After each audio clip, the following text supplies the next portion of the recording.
Imagine jumping 50 feet in the air, fighting 6-armed green aliens, stopping a royal wedding, and taking on an ancient secret society all in one trip. That is Tuesday for John Carter.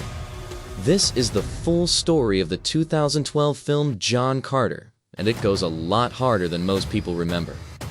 Let's get into it. The movie opens on a strange planet called Barsoom. Helium, Zodanga, and the Tharks share this world. Helium and Zodanga have been fighting each other for centuries.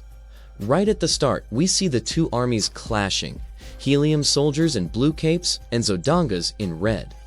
In the middle of the battle, the general of Zodanga, a man named Thern, gets approached by 3 mysterious figures who call themselves messengers of God. They are called Thorns. Their leader, Matai Shang, hands Thern a strange blue weapon and tells him he has been chosen by the goddess to receive it. The Thorns are throwing their weight behind Zodanga in the war. They control a mysterious blue energy called the Ninth Ray, which makes them more powerful than anything else alive on Barsoom. The scene cuts to New York City in 1881. A young man named Edgar gets a message from his uncle John Carter calling him to the city. When Edgar arrives at the station, John's butler is waiting and takes him to John's estate.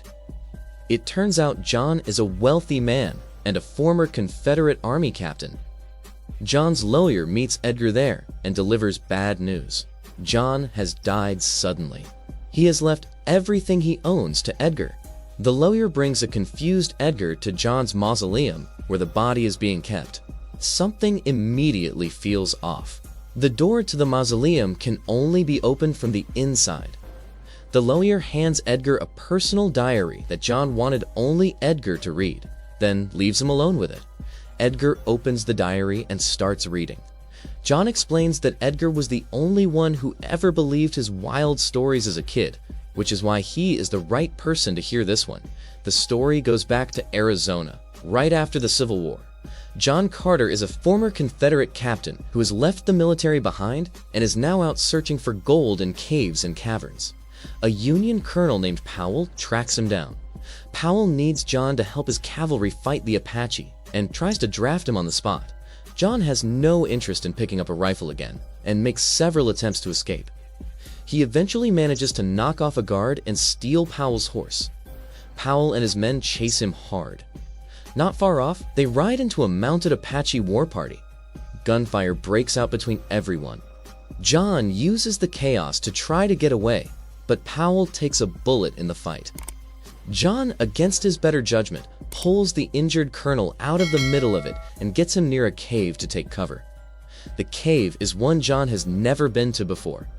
He goes inside, strikes a match, stops cold. The roof of the cave is covered in gold. Then a man appears out of nowhere behind him. It is one of the Thorns from the opening scene. Powell shouts a warning. John spins and shoots the man, who drops to the ground. John walks over to check on him and hears the dying man say one word while staring at a strange medallion in his hands. The word is Barsoom. John picks up the medallion and repeats it out loud. A bright blue light explodes out of the medallion. When John opens his eyes, he is standing in a desert that is nothing like Arizona. He tries to stand and immediately falls over. He tries again and almost floats off the ground. The gravity here is completely different from anything he has ever felt. He stumbles around until he starts getting a feel for how to move. Eventually, he makes it to a nearby hill and sees a cluster of large eggs cracking open. Before he can get a closer look, a group of massive green creatures rides in on giant animals. Each creature has 6 limbs. Their leader charges straight at John, who instinctively launches into a huge jump, covering a distance that should not be possible. The creatures open fire on him, but stop when their leader holds them off. The leader speaks a language John cannot understand and introduces himself as Tarkas. John tries to introduce himself and tells them he is from Virginia. They misunderstand and decide his name is Virginia. Tarkas wants to see John jump again. John refuses and swings at him instead. The creatures overpower him and take him prisoner. Through their interactions, John figures out that these creatures are called Tharks. On another part of the planet, the princess of Helium, Dejah, is presenting a new weapon she designed to her father, the king. Helium is in serious trouble in the war against Zodanga, mostly because the Thorns are backing Zodanga, and their 9th ray technology is too powerful.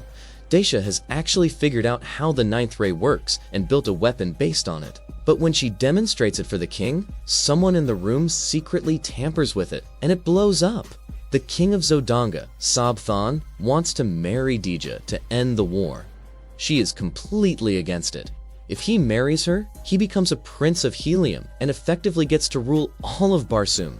Dejah has no intention of letting that happen. Back with the Tharks, John gets taken to their city and put with the newly hatched infants. That night, a female Thark named Sola brings him a liquid to drink. After he drinks it, he can suddenly understand everything the Tharks are saying. The next morning, the Tharks want John to perform, making him jump in front of everyone. John notices that Tarkas still has the medallion, and without it, he has no way home. Then 2 warships appear in the sky above them, one from Helium and one from Zodanga, locked in battle. The Tharks watch it like it's entertainment and start betting on who wins. Dejah is on one of the ships fighting. During the fight, she loses control and falls off the ship. John jumps up using his new abilities and catches her in midair. He lands and starts fighting Zodanga soldiers alongside Dejah. Together, they flip the outcome of the battle, and Helium wins, but both ships crash in the process. Dejah and John end up with the Tharks. Tarkas is genuinely impressed and names John his right-hand man. John is not thrilled about it, but goes along with it. That night, Dejah tells John where he actually is. He is on Mars, on Barsoom. John cannot believe it. She finds it equally hard to believe he is from another planet entirely. Dejah explains that because his bones are denser than those of people on Barsoom, and the planet's gravity is so much weaker than Earth's, he has incredible strength and can jump distances that no one here can match. She then takes him to the Thark temple, a place where no outsiders are allowed. Sola follows them, begging them to turn back. Inside, Dejah finds a statue of the goddess Isis and reads markings carved into the base. Before any of them can figure out what it means, the 3 of them get caught by the Tharks and sentenced to death for entering the temple. Tarkas tells everyone to leave him alone with the prisoners, supposedly to cut off John's hands. Once they are alone, he drops the act. He tells John he is actually Sola's father and does not want any of them to die here. He gives John back the medallion and tells him to travel to the river east to find answers about the goddess Isis and figure out how to get home. When the other Tharks come back and find out, it is clear Tarkas has turned on them. His rival, Hajus, takes charge immediately and declares himself the new leader of the Tharks. John, Dejah, and Sola ride out toward the river east.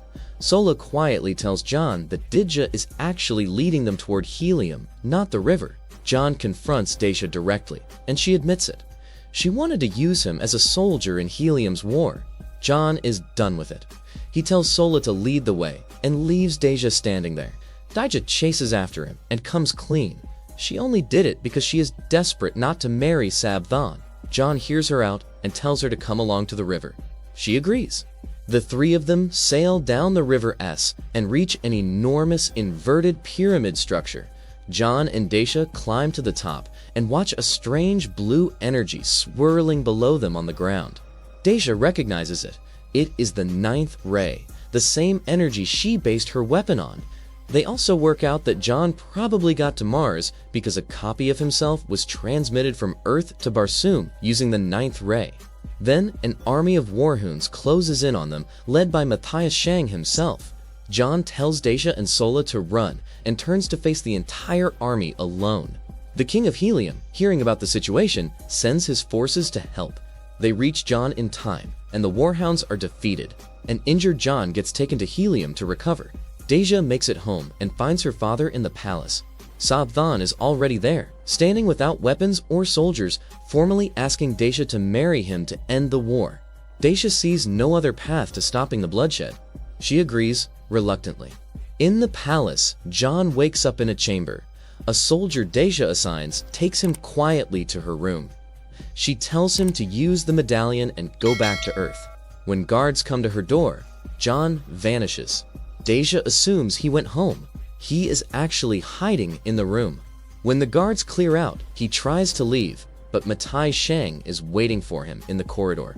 Matai Shang grabs him, and John gets his first real look at what the Thorns can do. Matai Shang shifts his appearance, transforming to look like any creature nearby. He uses a wrist device that runs on 9th-ray technology to lock John's body down completely. John cannot move on his own. While he has John immobilized, Matai Shang explains everything. Thern plans to kill Dejah right after the wedding, and then invade Helium.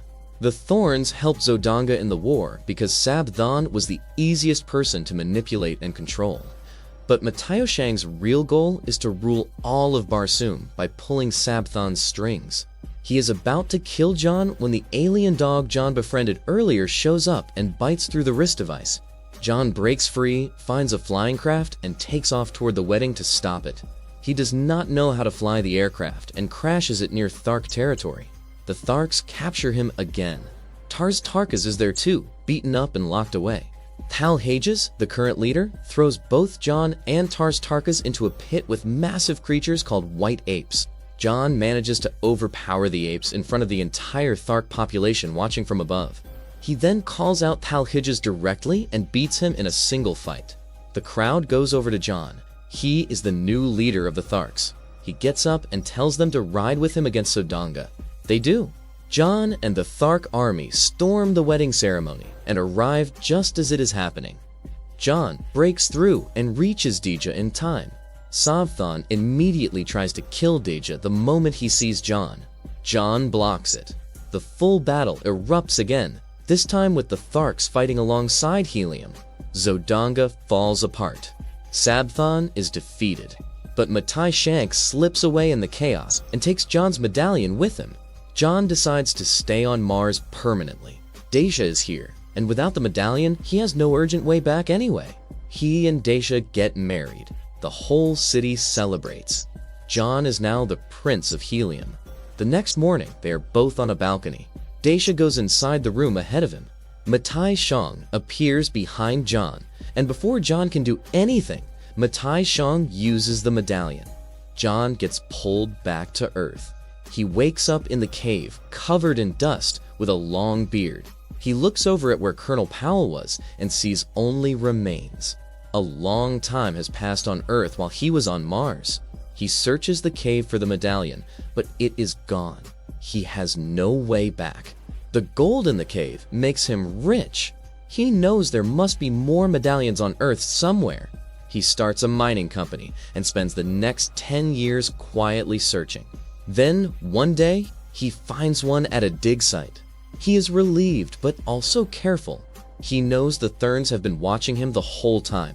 If his body gets hurt on Earth while his mind is on Mars, he dies on both planets. That is why the Mausoleum only opens from the inside. He needs his body detected while he is gone. John writes all of this out in the diary. He asks Edgar to guard the Mausoleum from the Thorns in exchange for everything he is leaving him. Edgar closes the diary and goes straight to the Mausoleum. He tries a password and the door opens. The password is Ned, the nickname John used for Edgar when they were kids. The doors swing open. A Thern steps out of the shadows. He has been watching Edgar the whole time, waiting for a chance to get to John. Before the Thorn can do anything, someone knocks him out from behind. Edgar turns around and his uncle John is standing right there, completely alive. John takes the Thorn's medallion and explains everything to Edgar. He never actually found a medallion. All of it, the fake death, the Mausoleum, the diary, the inheritance, was a setup to draw a Thorn out into the open so John could take his medallion. John asks Edgar to protect the Mausoleum going forward, then walks inside. He lies down on the bed, holds the medallion, speaks the words that will take him back, and closes his eyes. And with that, friends, this story comes to an end. Tell us in comments how you liked the explanation. And don't forget to like the video and subscribe to Real Dreams Recaps.